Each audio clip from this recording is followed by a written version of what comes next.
Boy, what a beautiful night here under the stars. Yeah, give yourselves a hand for coming out.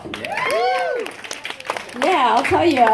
Now, when I told my husband I was going to be performing in a topless venue, I think he may have misunderstood. He was like, "Sweetheart, I didn't think you were performing topless anymore. I mean, remember last time you stubbed your toe on your left nipple?"